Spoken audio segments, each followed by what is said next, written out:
হয় আমি একমাত্র মানব একা একা হেঁটে চলেছি।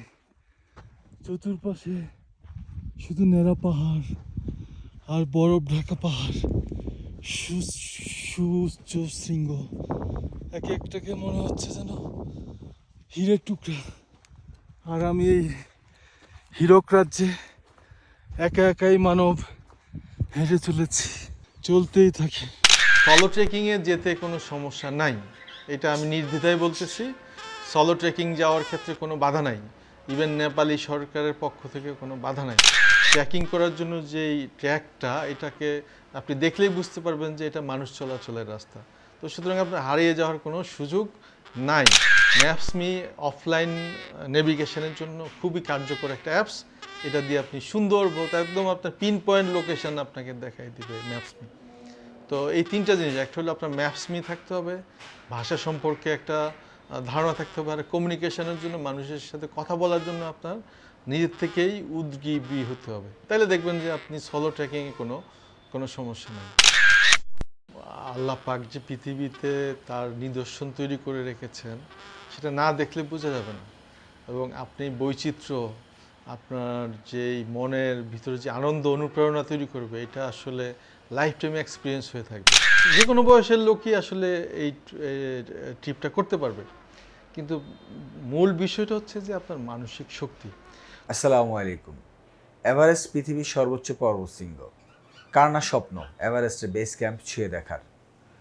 আজকে থেকে রঙের দুনিয়া ইউটিউব চ্যানেলে আপনাদের জন্য থাকছে একটা সিরিজ, এভারেস্টের বেস ক্যাম্পে আপনারা কিভাবে সম্পূর্ণ একা, কোনো পোর্টার ছাড়া, কোনো ধরনের গাইড ছাড়া একাই আপনারা এভারেস্টের বেস ক্যাম্প পর্যন্ত ট্রেক করতে পারবেন। এটার বিস্তারিত একটা সিরিজ আমাদের এই রঙের দুনিয়া ইউটিউব চ্যানেলের মাধ্যমে আজকে থেকে আপনারা দেখতে পাবেন। প্রতি সপ্তাহে আমরা 2টো পর্ব আপলোড করব। আজকে প্রথম পর্ব আজকে থাকবে হচ্ছে গিয়ে আমাদের এভারেস্টের সলো ট্র্যাকে আমার বড় ভাই যিনি ট্যুর করেছেন, তার অভিজ্ঞতাটা আমরা শেয়ার করব। তার কাছ থেকে আমরা শুনবো কোন রাস্তা ধরে, কোন রুট ধরে এভারেস্টের বেস ক্যাম্পে পৌঁছেছেন এবং কিভাবে কম কস্টিংয়ে এবং একটু সহজভাবে আমরা এভারেস্টের বেস ক্যাম্পে পৌঁছাতে পারি। তো সেই বিষয়গুলো আমরা আজকে জানবো। আর পুরো এভারেস্টের ট্যুরটা এবং এছাড়াও আরও অন্যান্য ট্যুর সম্পর্কে জানতে আপনারা আমাদের চ্যানেলকে সাবস্ক্রাইব করে আমাদের সাথে থাকুন, লাইক বাটনে প্রেস করুন এবং আমাদের এই চ্যানেলটার এবং এই ভিডিওর লিঙ্কটাকে শেয়ার করুন।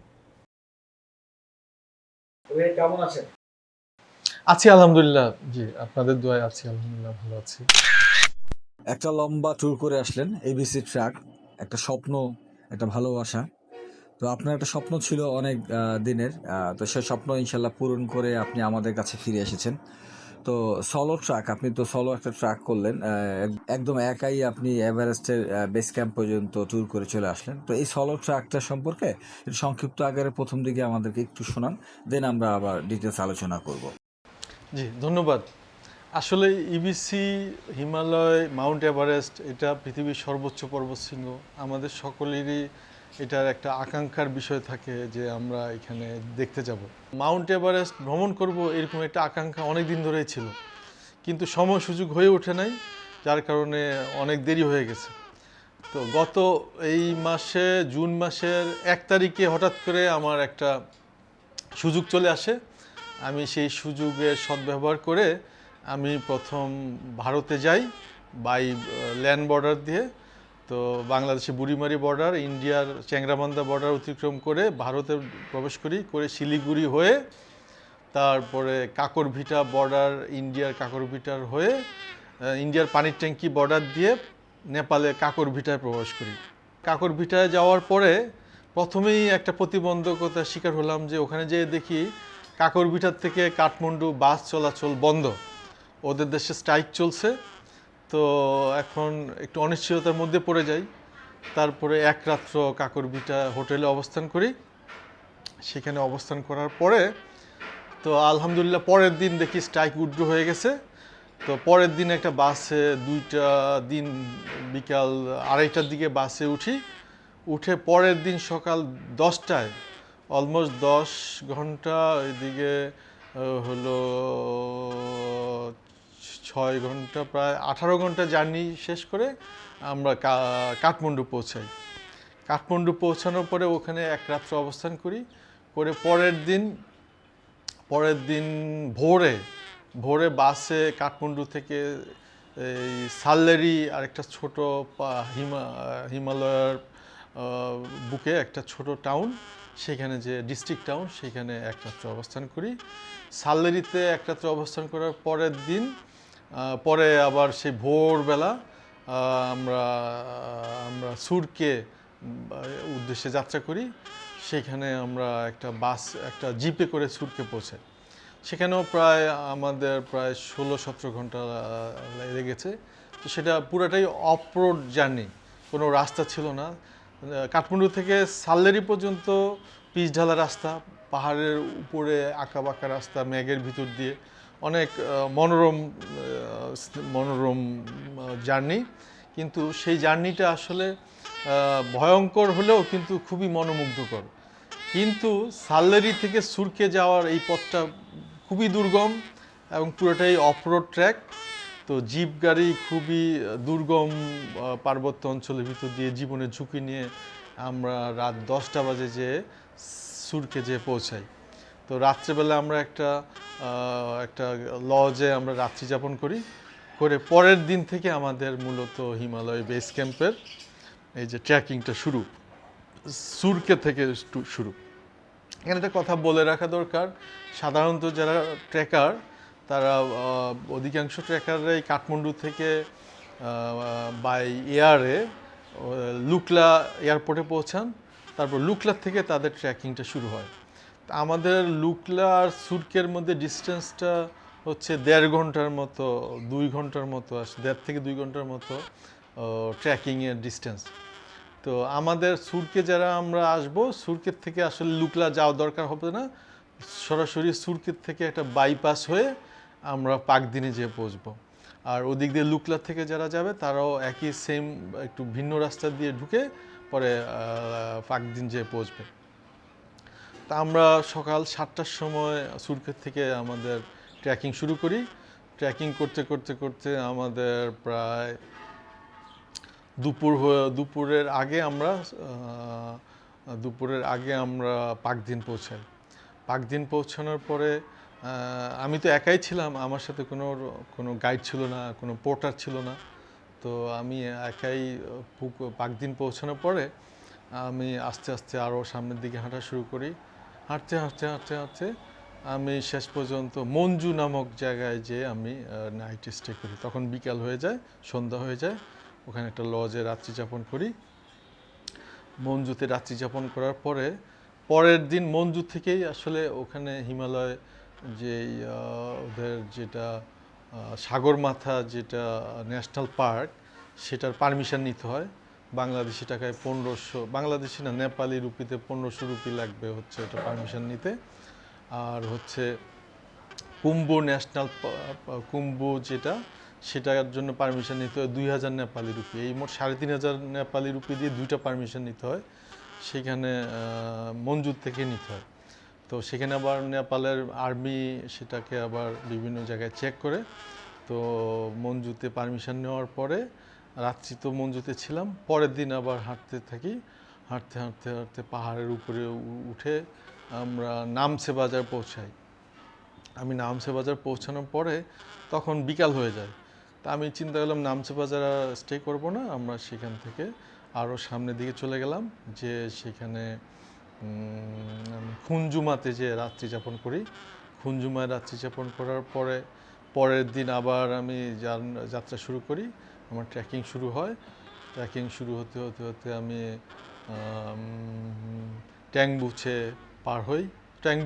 খুনজুমাতে ট্যাংবুচে উঠার রাস্তাটা খুবই দুর্গম বলতে হচ্ছে অনেক চড়াই, প্রচণ্ড কষ্ট হয়। তো যাই হোক, সেটা পার হয়ে আমরা ট্যাংবুচে পার হই, ট্যাংবুচে থেকে দেবুচে পার হই, দেবুচে পার হওয়ার পরে ওদিন রাত্রি যাপন করি প্যাংবুচে। প্যাংবুচেতে রাত্রি যাপন করার পরে পরের দিন ভোরে আবার যাত্রা শুরু করি। যাত্রা শুরু করে সেদিন বিকালবেলা যেয়ে পৌঁছে, বিকাল মানে 2টার পরে যে পৌঁছাই হচ্ছে ডিংবুচে রাত্রি যাপন করি। রাত্রি যাপন করে পরের দিন সকাল ভোরে আবার রওনা করে লৌবুচিতে যেয়ে পরের দিন রাত্রি যাপন করি। রাত্রি যাপন শেষে পরের দিন আবার যাত্রা শুরু করে গোরক্ষেপ যে 10টা-11টার দিকে গোরক্ষেপ পৌঁছাই। গোরক্ষেপ থেকে পরে চলে যাই কালাপাথার ভিউ দেখার জন্য। কালাপাথার থেকে এভারেস্ট বেস ক্যাম্পে যাই। বেস ক্যাম্পে যেয়ে সন্ধ্যার দিকে আবার গোরক্ষেপে পৌঁছে তারপর রাত্রি যাপন করি। আবার গোরক্ষেপ থেকে আবার ফেরার পালা। একই পথ দিয়ে এসে শুধু ডিংবুচেটাকে বাইপাস করে তো পেরিসে দিয়ে আবার খুনজুমায় রাত্রি যাপন করে পরের দিন খুনজুমার থেকে পাকদিনে এসে রাত্রি যাপন করে দেন আবার সুরকেতে এসে পৌঁছাই। তো এই টোটাল জার্নিটা সাধারণত যারা সাধারণ ট্রেকার তাদের জন্য 15 দিনের মতো লাগে। এর মধ্যে তারা দুইবার বা তিনবার অ্যাক্লামাইটেশনের জন্য রেস্ট করে, একটা করে নামছে বাজারে, একটা করে হচ্ছে ডিংবুচেতে।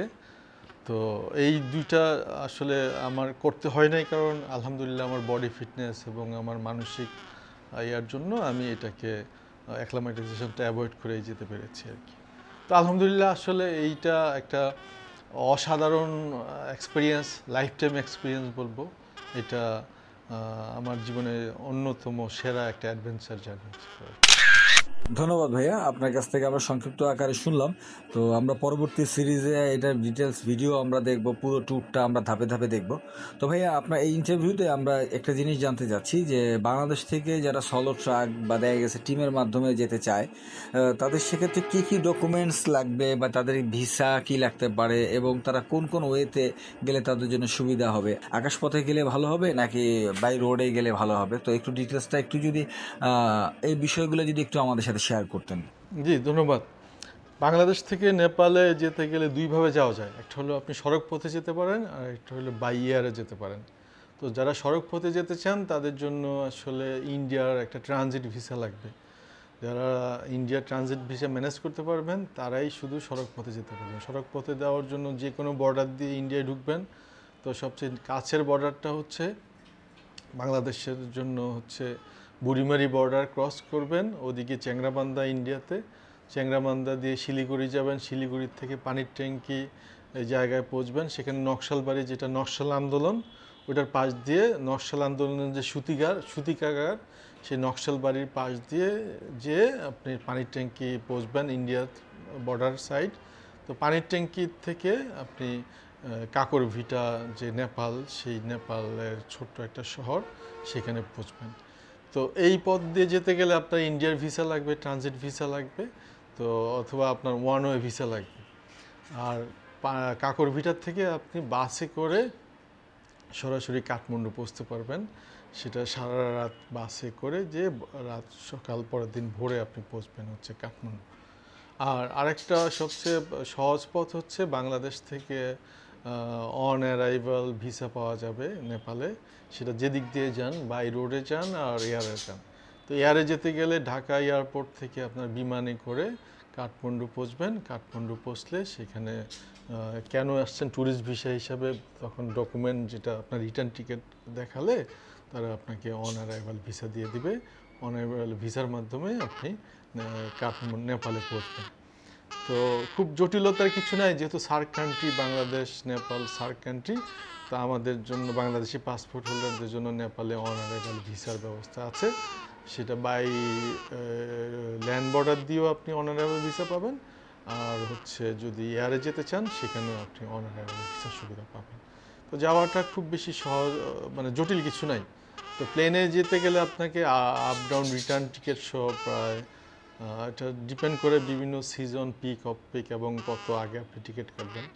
তো অন অ্যান অ্যাভারেজ আপনার প্রায় 35-40 হাজার টাকার মতো আপনার রিটার্ন টিকিট লাগবে। আর বাই ল্যান্ড বর্ডার দিয়ে যদি যান খুব বেশি টাকা খরচ হবে না। ঢাকার থেকে বুড়িমারি গেলে 700-800 টাকা পৌঁছবেন। বুড়িমারি বর্ডারে ক্রস করার জন্য 1000 টাকা ল্যান্ড পোর্ট ট্যাক্স দিতে হবে, ট্রাভেল ট্যাক্স দিতে হবে, আর 700 টাকা ল্যান্ড পোর্ট ট্যাক্স দিতে হবে। আর ওখানে আপনার 70 টাকা দিয়ে আপনি ইয়াতে পৌঁছবেন, ওটাকে শিলিগুড়ি। শিলিগুড়ি থেকে 50 টাকা দিয়ে আপনি পানির ট্যাঙ্কি পৌঁছবেন। পানির ট্যাঙ্কি পৌঁছানোর পরে কাকরভিটা পৌঁছবেন নদী পার হয়ে। এখানে কোনো পয়সা খরচ হবে না, আপনি হেঁটে পার হতে পারবেন, চাইলে আপনি অটো দিয়ে পার হতে পারবেন। অটোতে বোধহয় 20 টাকা ইন্ডিয়ান রুপি লাগবে। আর কাকরভিটা থেকে কাঠমান্ডু বাসের ভাড়া 1600 থেকে 1800 নেপালি রুপিতে আপনি কাঠমান্ডু পৌঁছে যেতে পারবেন। তো বাই এয়ারে গেলে যেটা আপনার ঝামেলাটা কম হবে, ইন্ডিয়ার ভিসা লাগবে না, আপনি সরাসরি নেপালে পৌঁছতে পারবেন। আমাদের ইন্ডিয়ান যে ট্রানজিট ভিসাটা লাগবে সেটা মূলত কত দিনের জন্য লাগবে? এখন আপনার এই যে ইবিসি ট্র্যাকে তো আপনার প্রায় 15 দিন আসা যাওয়াই লেগে যাবে। তো মাঝখান দিয়ে দেখা গেছে বাংলাদেশ থেকে ইন্ডিয়া হয়ে যাওয়া এবং ব্যাক করার সময় ইন্ডিয়া হয়ে আসা। তো সেক্ষেত্রে আমার মনে হয় যে ট্রানজিট ভিসাটা আমাদের মিনিমাম 30 দিন না হলে এই ট্যুরটা করাটা একটু ঝামেলা হয়ে যাবে।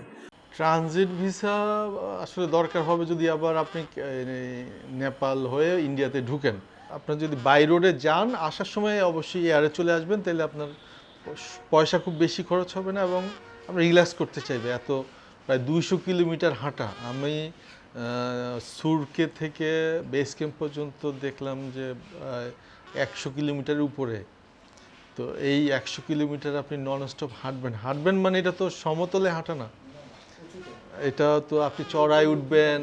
আপনি 5600 কিলোমিটার পর্যন্ত আমি লাস্ট যে পিক, তো মানে সি লেভেল থেকে 5600 মিটার, যদি এটা কিলোমিটার হিসাব করেন 5.5 কিলোমিটার উপরে আমি উঠেছি। তো এটা খুব একটা যে মানে সহজ কথা না।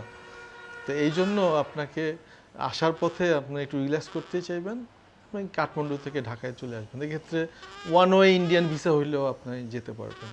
আর ট্রানজিট ভিসা হইলে আপনি যেটা হচ্ছে আবার ফেরার পথে আবার সেম ওয়েতে আসতে পারবেন। তো আমার মনে হয় না যে এই পথে আর আসার দরকার হবে, কারণ পয়সা খরচ যে খুব বেশি কম হবে তা না, কিন্তু আপনি রিল্যাক্সলি চলে আসবেন। এই জন্য যেটা দরকার, আপনি বাই রোডে যান নেপালে, আসার পথে বাই এয়ারে চলে আসেন। হ্যাঁ, আর যদি আপনার এয়ার টিকেটের থাকে, আপনি ওই যে আমার অ্যাপস যেগুলি ব্যবহার করেছি আমি, শেয়ার ট্রিপ, স্কাই স্ক্যানারটা খুব কাজে দেয়, নিজের টিকিট নিজেও কাটা যায়, সেখানে আপনি টিকিট কেটে চলে আসতে পারেন। আরেকটা বিষয় হচ্ছে ভাইয়া, ইবিসি ট্র্যাক তো দেখা গেছে ইয়াং এজের পিপল, পাশাপাশি অনেক বৃদ্ধ বয়স্ক লোকেরাও এই ইবিসি ট্র্যাকে যেতে চায়। তো সেক্ষেত্রে তাদের বাংলাদেশে থাকাকালীন কি কি প্রস্তুতির একটা বিষয় আছে, এই বিষয়টা যদি একটু শেয়ার করবেন। এখানে এই ইবিসি আসলে একটা অ্যাডভেঞ্চার ট্যুর, এটা প্লেজার ট্যুর না, এটা অ্যাডভেঞ্চার ট্যুর। যারা একটু বেশি অ্যাডভেঞ্চার পছন্দ করেন, তো তাদের জন্য এই ইবিসি ট্যুরটা। তো সেই ক্ষেত্রে আপনার বয়সের থেকে বড় বিষয় হচ্ছে আপনার শারীরিক সক্ষমতা এবং মানসিক যেই স্পিরিট এবং মানসিক একটা ডিজায়ার, এই দুইটা জিনিস খুবই দরকার। বয়স মূলত বিষয় না, আপনি আমার ভিডিওতে দেখবেন যে 80 বছরের মহিলা, বৃদ্ধ মহিলা, উনি এই ট্রেকিং করতেছেন। আমি 2জন আমেরিকান ভদ্রলোক পেয়েছি, একজন 70 বছর, একজন 72 বছর। তো তাদের সাথে আমার কথা হয়েছে। আপনি এই ভিডিও ক্লিপগুলি দেখবেন, এখানে অ্যাড করে দিতে পারবেন। তো সেখানে দেখবেন যে তারা বলতেছে যে আই এম লুক লাইক দেয়ার সন, আমার বয়স 50-এর উপরে, তো আমাকে তারা ছেলে হিসেবে ট্রিট করতেছে। তার মানে হচ্ছে বয়স আসলে এখানে কোনো একটা ফ্যাক্টর না, ফ্যাক্টরটা হচ্ছে আপনার মানসিকভাবে আপনি কতটুকু স্ট্রং, আর শারীরিকভাবে আপনি নিজেকে কতটুকু যোগ্য মনে করতেছেন, এই দুইটা জিনিস খুব দরকার।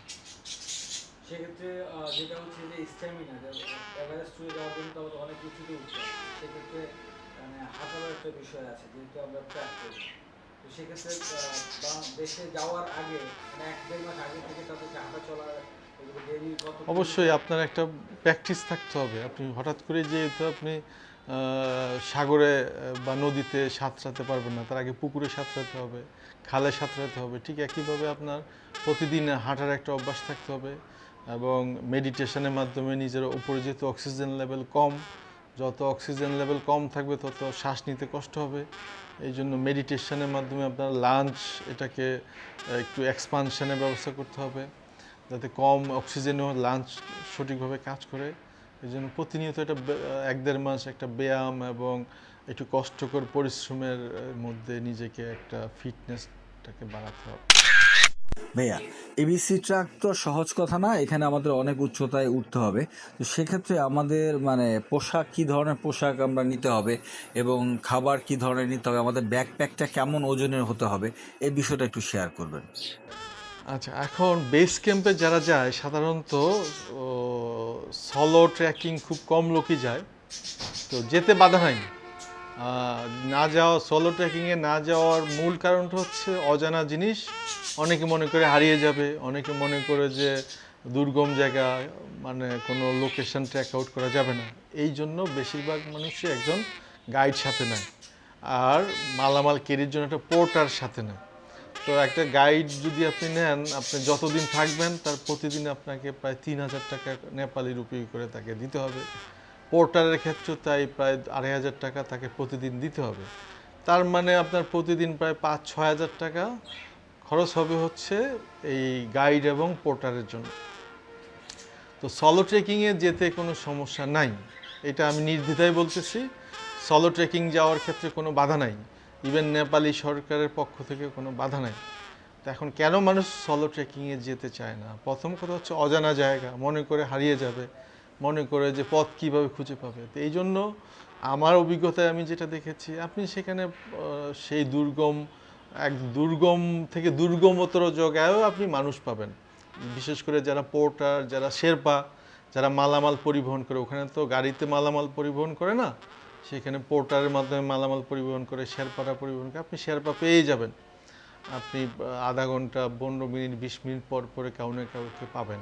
আর ওইখানে এটার রাস্তা মানে ট্রেকিং করার জন্য যেই ট্র্যাকটা, এটাকে আপনি দেখলেই বুঝতে পারবেন যে এটা মানুষ চলাচলের রাস্তা। তো সুতরাং আপনার হারিয়ে যাওয়ার কোনো সুযোগ নাই। আর আপনার যদি চিনতে অসুবিধা হয় বা কোনো কিছু জানতে ইচ্ছা করে, তখন শেরপাদের সাথে কথা বলতে পারবেন। এই ক্ষেত্রে আপনার ইচ্ছা শক্তিটা অবশ্যই থাকতে হবে। আর কমিউনিকেশনের জন্য নেপালে হিন্দি খুব সহজেই মানুষ বুঝতে পারে, আপনি আদো হিন্দিতে কমিউনিকেশন করতে পারবেন। আর অনেক নেপালি বাংলা ভাষাও বুঝে, আর ইংলিশও অনেকে বুঝে। তো সুতরাং আপনার যদি হিন্দি সম্পর্কে একটু বেসিক বলা এবং বোঝার ধারণা থাকে, আপনি সহজে কমিউনিকেশন করতে পারবেন। আর ইংলিশ যদি আপনি বেসিক আন্ডারস্ট্যান্ডিং থাকে, তাহলে তো কোনো সমস্যাই নেই। আর সবচেয়ে বড় কথা হচ্ছে আপনার ম্যাপসমি যে অ্যাপসটা আছে, এটা আপনার অফলাইনেও আপনাকে ট্র্যাকিং রোড গাইড করবে। নেভিগেশনের জন্য এটা খুবই দুর্দান্ত একটা অ্যাপস, ম্যাপসমি। হ্যাঁ, ম্যাপসমি। আমার এই ট্র্যাকিংয়ে আমি ম্যাপসমির উপরে সর্বোচ্চ ভরসা আমার ছিল। আমার সাথে কোনো নেপালের মোবাইল সিম ছিল না, আমি কোনো নেপালের মোবাইল সিম নাই এই পুরা ট্র্যাকিংয়ে। আমি যখন রাত্রি যাপন করতাম সেখানে ওয়াইফাই ব্যবহার করতাম, আর দিনের বেলা কারোর সাথে আমার কমিউনিকেশনের আসলে দরকার ছিল না, কারণ আমি নিজেই তো হেঁটেই তো মানে আমার দিন পার করে দিছি, কার সাথে কথা বলবো, কখন কথা বলবো। তো এই জন্য ম্যাপসমি অফলাইন নেভিগেশনের জন্য খুবই কার্যকর একটা অ্যাপস। এটা দিয়ে আপনি সুন্দর একদম আপনার পিন পয়েন্ট লোকেশন আপনাকে দেখাই দিবে ম্যাপসমি। তো এই তিনটা জিনিস, একটা হলো আপনার ম্যাপসমি থাকতে হবে, ভাষা সম্পর্কে একটা ধারণা থাকতে হবে, আর কমিউনিকেশনের জন্য, মানুষের সাথে কথা বলার জন্য আপনার নিজের থেকেই উদ্গ্রীবী হতে হবে। তাহলে দেখবেন যে আপনি সোলো ট্রেকিংয়ে কোনো সমস্যা নেই। এখন কথা হচ্ছে সোলো ট্রেকিংয়ের জন্য আপনার যে ইকুইপমেন্ট লাগবে, এগুলো তো সাথে নিতে হবে। সেক্ষেত্রে আপনি লাইট ওয়েট জিনিসগুলো ব্যবহার করবেন। সেটার জন্য কাপড় যেগুলি ব্যবহার করবেন সেগুলো উলেন টাইপের বা সুতির কাপড় অ্যাভয়েড করবেন, কারণ ওগুলো ঘেমে যাবেন, এগুলো শুকাতে সময় লাগবে। যেগুলো কুইক ড্রাই, এরকম উলেন অথবা এরকম পলিস্টার জাতীয় কাপড়, সেগুলো নেবেন।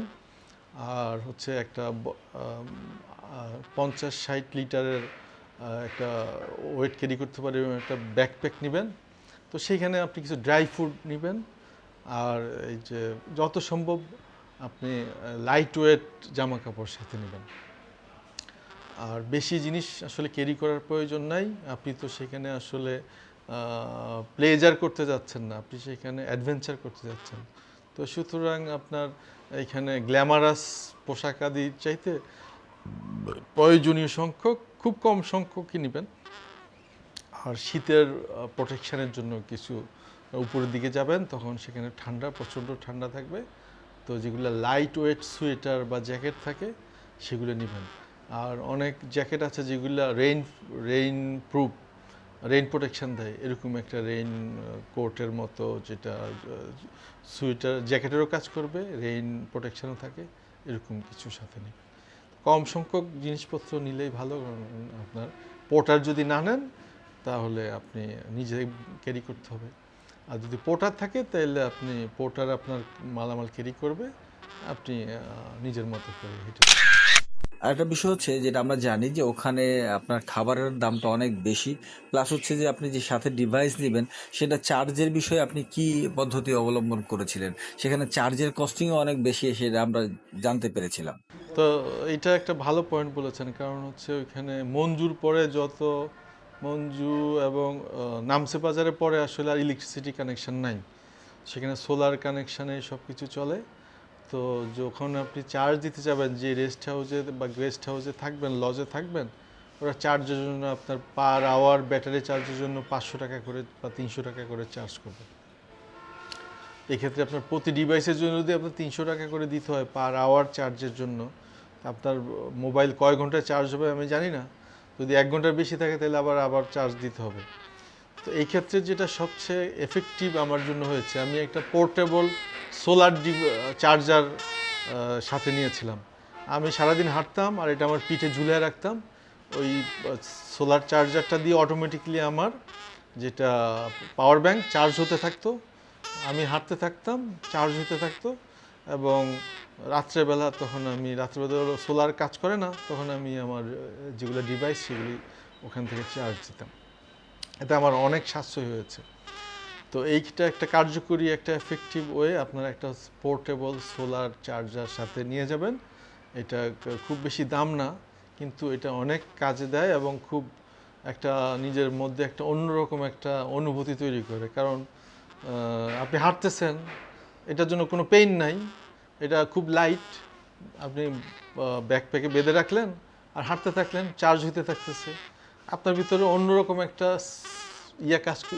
ইন্সপাইরেশন কাজ করবে, যে ওখানে সোলার মানে আপনি ক্যারি করতেছেন, আপনি সেলফ ডিপেন্ডেন্ট, অন্যরকম একটা শক্তি কাজ করবে। আর খাবারের দাম খুব বেশিও, যত উপরে যাবেন তত খাবারের, কারণ ওগুলো ম্যানুয়ালি ক্যারি করতে হয়, আইদার ম্যান অথবা অ্যানিমেল দিয়ে ক্যারি করতে হয়। তো যার কারণে উপরে যত যাবেন খাবারের দাম খুব বেশি। এই জন্য চেষ্টা করবেন ড্রাই ফ্রুট সাথে করে নিতে, যেমন খুরমা জাতীয় খাবার, অথবা বাংলাদেশের ড্রাই কেক পাওয়া যায়, বাদাম, নাটস, চকলেট, এবং এই জিনিসগুলি আপনাকে খুবই অনুপ্রেরণা দিবে এবং এগুলি আপনার পয়সাও সাশ্রয় করবে। এই জন্য সবসময় চেষ্টা করবেন যে ড্রাই ফ্রুট কিছু লাইট ওয়েট খাবার সাথে করে নিতে। এতক্ষণ আপনার কাছ থেকে অনেক গুরুত্বপূর্ণ কথা আমরা শুনলাম। তো আর এমন কোনো কিছু আছে কি যেটা আপনি আমাদের সাথে শেয়ার করতে চাচ্ছেন? আসলে এটা একটা অ্যাডভেঞ্চার ট্রিপ। এটা নিজের যারা মানে আল্লাহ পাক যে পৃথিবীতে তার নিদর্শন তৈরি করে রেখেছেন, সেটা না দেখলে বোঝা যাবে না। এবং আপনি বৈচিত্র্য, আপনার যেই মনের ভিতরে যে আনন্দ অনুপ্রেরণা তৈরি করবে, এটা আসলে লাইফ টাইম এক্সপিরিয়েন্স হয়ে থাকবে। আমরা আসলে বাংলাদেশে আমরা কি দেখি, আমরা অনেক সময় বান্দরবন যাই, খাগড়াছড়ি যাই, রাঙামাটি যাই, পাহাড় দেখতে যাই, ঝর্ণা দেখতে যাই। আমি একবার শুভলং ঝর্ণা দেখতে গেলাম, যে দেখি মজার ব্যাপার হচ্ছে ঝর্ণায় কোনো পানি নাই। এত দূর কষ্ট করে গেলাম যে ঝর্ণা দেখবো, যে দেখি যে ঝর্ণার মধ্যে পানি নাই। আর আপনি ওখানে ঝর্ণা কি দেখবেন, আপনি মানে প্রকৃতি কি যে অপরূপ সৌন্দর্য, সেটা আপনি ওখানে গেলে আপনার অন্যরকম অনুভূতি তৈরি করবে, যে অপার্থিব সৌন্দর্য। প্রথম দিকে আপনার মনে হবে যে আপনি পার্থিব সৌন্দর্যগুলো দেখছেন, যেমন সাল্লেরি পর্যন্ত বা সুরকে পর্যন্ত বা পাকদিন পর্যন্ত। এরপরে যত সামনে যাবেন মনে হয় যেন আপনি ভিন দেশে, ভিন গ্রহে চলে গেছেন। এই সৌন্দর্য ওর ব্যাখ্যা আসলে কোনোভাবেই কাব্য দিয়ে হবে না, কোনোভাবে কল্পনা দিয়ে এটা করা যাবে না। তো এখানে বয়স, যে কোনো বয়সের লোকই আসলে এই ট্রিপটা করতে পারবে, কিন্তু মূল বিষয়টা হচ্ছে যে আপনার মানসিক শক্তি। তো আমি একটা জিনিস বলে রাখি যে আসলে আমার এই ট্রেকিংয়ের আউটপুটটা কি? আউটপুটটা যেটা আমার কাছে মনে হয়েছে, আমি একটা নতুন জীবন আমি আমি পেয়েছি, আমার কাছে মনে হয়েছে। এই যে 10, 12, 15 দিনের যেই ট্রেকিংয়ের যে ধকল, শরীর এবং মনের যেই যেই আপনার মিথস্ক্রিয়াতার মাধ্যমে যেই একটা একটা নব উদ্দীপনা সামনে আরো এই ধরনের ট্র্যাক করার একটা ইচ্ছা তৈরি হচ্ছে। এবং আমার কাছে বয়সটা আসলে মনে হয়েছে যে আমার বয়সটা আরও কমে গেছে। কমে গেছে। কারণ কমে যাওয়ার কারণ হচ্ছে মানুষের অন্যদের অনুপ্রেরণা, আর আপনার প্রাকৃতিক অপার্থিব সৌন্দর্য দেখে যে আপনার ভিতরের যে একটা ইন্সপাইরেশন, তো আমার মনে হয় এটা সবারই একবার করা উচিত। আমার কাছে মনে হয়েছে আমার পুরো বডিটার মাঝে একটা রিফরমেশন আসছে, বডি এবং মন একটা রিফরমেশন তৈরি হয়েছে। তো এই জন্য আমি আশা করি, আমি চাইবো যে আপনারা সবাই যান। বয়স কোনো ব্যাপার না। আমি দেখেছি তো 80 বছর বয়সের বৃদ্ধা মহিলা ওইখানে এই চড়াই উতরাই পার হচ্ছেন। আমি তো দেখেছি 70 বছরের বৃদ্ধ, ওনারা দেদারসে পার হচ্ছেন। তো ইভেন আমি দেখি বাচ্চা ছেলেরাও এখানে এটা পার হচ্ছে। আমি একটা ফ্রেঞ্চ মহিলা দেখেছি, আমার ভিডিওতে হয়তো দেখবেন, যে মহিলা তার মেয়েকে তার ঘাড়ে করে, পিঠে করে সে এই পুরা হিমালয় ট্রেকিংটা, এভারেস্ট বেস ক্যাম্প ট্রেকিং করেছে। তো মূলত আসলে অসম্ভব বলে কিছুই নাই।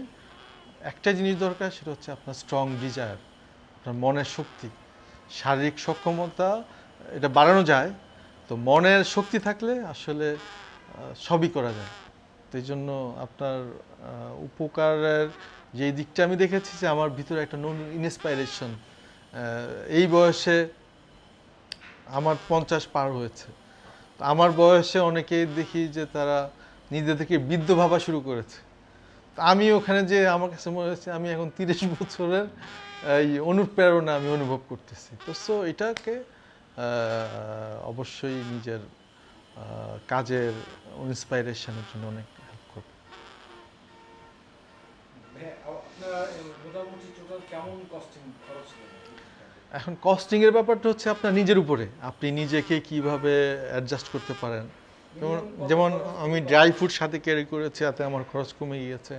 আমি সোলার প্যানেল নিয়েছি, আমার খরচ কমে গেছে। এখন খরচের মূল ব্যাপারটা যেটা হচ্ছে যে আপনার খাবার খরচটা তো নিজের উপরে, আপনি কি খাবেন। আপনি যদি নিজে ওখানকার যে খাবার খেতে চান, তো এখন ধরেন যে প্রতিদিনে আপনার কমপক্ষে যদি আপনি 2 বেলা খান, তা আপনার ধরেন 2000 টাকা অ্যাভারেজ করে খরচ হবে। আর বেশিও হতে পারে, এবারে ধরে নিলাম যে 2000 টাকা 2 বেলা খান। 3 বেলা খেলে আপনাকে ধরেন 3000 টাকা প্রতিদিন খাবার খরচের জন্য ব্যয় করতে হবে নেপালি কারেন্সিতে। খাবার খেয়ে তো ভারী খাবার খেয়ে তো হাঁটাও যাবে না, আমি আপনাদের অ্যাডভাইস করবো, যেটা আপনি ড্রাই ফ্রুট যেগুলি আছে বাংলাদেশে, যেমন কেক আছে, নাটস আছে, চকলেট আছে, এইসব জিনিসগুলি আপনি যখন পরপর খেতে থাকবেন, তখন আপনার হাঁটার ক্লান্তিও আপনি দূর হয়ে যাবে, আপনার খাওয়ার ইয়াটাও কমে যাবে। তো এই জন্য খাবার খরচটা নিজের উপরে, আপনি কি খাবেন, কতটুকু খাবেন। আর আমি যে সময় গিয়েছি অফ পিক সিজন, তো ওখানে আসলে হোটেল ভাড়া ওই সময় কার্যত আসলে লাগেই নাই। ওদের পলিসিটা হচ্ছে, মানে আপনি যদি ওখানে বলেন যে আমি তোমার এখানে থাকবো আর তোমার এখানে মেনু দেখে খাবো, তাইলে ওরা হোটেল ভাড়া ফ্রি করে দেয়। নেপালে, এই পৃথিবীতে আমি একমাত্র দেশ দেখলাম থাকার খরচ বলতে গেলে লাগে না। ওদের পলিসিটা হচ্ছে এরকম, আপনি ওদের ওখানে যদি খাবার খান মেনু দেখে, তখন আপনার আর হোটেল ভাড়া ওরা নেয় না। আপনি সারাদিন ড্রাই ফ্রুটের উপরে চলছেন আর রাতের বেলা হ্যাঁ, রাত্রেবেলা এক বেলা খেয়েছি। হ্যাঁ, খেয়েছি। তো ওদের পলিসি হচ্ছে যে মানে হোটেল ভাড়া, ও লজ যেগুলি আর কি, যে দুর্গম এলাকায় আপনি যদি রিকোয়েস্ট করেন, ওরা তখন আপনাকে ফ্রি থাকতে দেবে। আর বলছে আমি তোমার এখানে থাকবো, মেনু দেখে খাবো, তখন ওরা খাওয়ার খরচটা যেটা আসবে সেটা নিবে, আর থাকারটা ফ্রি করে দেবে। এটা কিছু কৌশল আসলে নিজের ব্যবহার করতে হবে। কোন টাইমটা সবচেয়ে বেশি? আপনি যে অফ পিকের কথা বললেন বা পিকের কথা বললেন, দুই সময়টা হচ্ছে নেপাল ট্রিপের, এভারেস্ট বেস ক্যাম্প ট্রিপের জন্য আদর্শ। একটা হলো হচ্ছে আপনার মার্চ থেকে এই মে মে পর্যন্ত। এইটা হচ্ছে একটা ফুল সিজন, আর একটা হচ্ছে সেপ্টেম্বর থেকে নভেম্বর পর্যন্ত। এই দুইটা হচ্ছে পিক সিজন। আর আমি যে সময়টা গেছি জুনটা হচ্ছে এটা of peak season. Of peak season মূলত হচ্ছে যে বর্ষা তো জুন থেকে শুরু হয়, আমাদের এখানে জুনের আগে বর্ষা শুরু হয়, কিন্তু উপরের দিকে আসলে জুন মাসে এভারেস্টে আসলে রেইনফল হয় না, জুনের শেষের দিকে হয়। আমি আসার সময় কিছু, যখন আমি আসছি 15 না 16 জুন মাসের ছিল, ওই সময় ফেরার পথে দিন লাস্ট দিন আমি বৃষ্টির সম্মুখীন হয়েছি। তো ওই সময়টা আমার একটা লাকি চান্স ছিল। ওই সময় আসলে এই অফ পিক সিজন শুরু হয়েছে, হোটেল টোটেল সব খালি, চাইছি আর ওরা আমার সব ফ্রি থাকতে দিচ্ছে, কারণ ওদের গেস্ট তখন নাই। তো যার কারণে আমার অনেক পয়সা কম লেগেছে। আর বৃষ্টি আসলে ওই সময় শুরু হয় নাই আমি যখন বাংলাদেশে ছিলাম মে মাসের শেষের দিকে প্রচুর বৃষ্টি। ইভেন আমি যেদিন বাংলাদেশ বর্ডার ক্রস করি বৃষ্টি আর বৃষ্টি, কাঠমান্ডু পৌঁছানোর পরে দেখি যে কোনো বৃষ্টি নাই, এবং উপর দিকে যত যাচ্ছি কোনো আর বৃষ্টি নাই। তো এই জন্য জুন মাসের আগে হচ্ছে পিক সিজনটা থাকে। আপনি জুন মাসটা যারা একটু চ্যালেঞ্জ নিতে পছন্দ করে তাদের জন্য জুনের 1 থেকে 15 তারিখটা হচ্ছে বেস্ট টাইম। ওই সময় আপনি সবচেয়ে কম খরচে ঘুরতে পারবেন। আর যাতায়াত খরচের জন্য যেটা হচ্ছে যে আপনি বাই রোডে গেলেন, যেমন কাকরবিঠার থেকে কাঠমান্ডু 1600-1700 হচ্ছে ইয়ে লাগবে, নেপালি রুপি লাগবে রাত্রে যাওয়ার জন্য। আবার কাঠমান্ডু থেকে সাল্লেরি বাস ভাড়া হলো 1500, আমি বার্গেনিং করে 1200 টাকা দিয়েছি। নেপালে বার্গেনিংটা খুব চলে, আপনাকে জানতে হবে আর্ট। আর সাল্লেরি থেকে সুরকে পর্যন্ত জিপে আসছি, 3000 টাকার নিচে ওরা কাউকে নিচ্ছে না, আমি 2500 টাকা দিয়ে আসছি। তো এই ক্ষেত্রে ধরেন আপনার এইখানে 1200, এইখানে 2500, আর এইখানে হইল 1600। আর এদিকে হচ্ছে আপনার যেটা গভর্নমেন্ট ফিজ যেটা, এটা দিতে হবে। সার কান্ট্রিতে যারা আমরা আছি তাদের জন্য ওই যে 2000 টাকা আর 1500 টাকা 3500 টাকা দিতে হবে। আর বাকিটা হচ্ছে যে আপনার এই ট্রেকিংয়ে আর কোনো খরচ নাই, খরচটা হচ্ছে আপনার খাওয়া, মানে আপনি কি পরিমাণ খাবেন আর আপনি কি পরিমাণ সেভ করবেন, এটা নিতান্তই আপনার ব্যাপার। অসংখ্য ধন্যবাদ ভাই আপনাকে। তো ইনশাল্লাহ তাহলে আপনার যে লাইভ ট্যুরটা আমরা দেখবো ইনশাল্লাহ ধাপে ধাপে। তো আপনার নেক্সট প্ল্যান কোথায়? নেক্সট প্ল্যান হচ্ছে, আমি তো এখন এভারেস্ট দেখেছি, এখন আমি পোল মানে মেরু দেখার একটা ইচ্ছা পোষণ করতেছি। তো আশা করি ইনশাল্লাহ এই বছরই আমি নর্থ পোল, যেটা স্ক্যান্ডিনেভিয়া, যেটা আইসল্যান্ড, ডেনমার্ক, ওখানে ফিনল্যান্ড, ওই পোল মেরু অঞ্চল দেখার ইচ্ছা পোষণ করতেছি। সেটা দেখা যাক আল্লাহ পাক কবুল করে। ইনশাল্লাহ আল্লাহ যদি দেখায়